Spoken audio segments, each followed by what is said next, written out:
Hey guys, this is Gerson with Contractor Site. I'm here at the end of the day, um, looking at a chimney. And I just want to share with you guys something. You know, inside there's the water runs down along the chimney.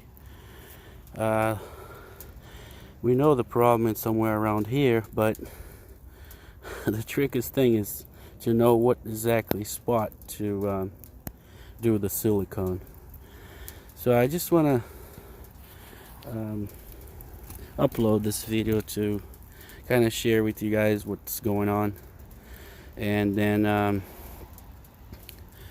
I'm sure I will have a feedback from the client if we could resolve it or not, and I'll keep you guys posted on that. Okay, I will look for some weak spots or any small hole or anything.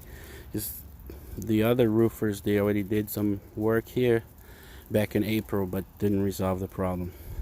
If you like the video, please press thumbs up, and don't forget to subscribe, because I will be uploading different videos and how to do things as well in the future. Thank you. Bye.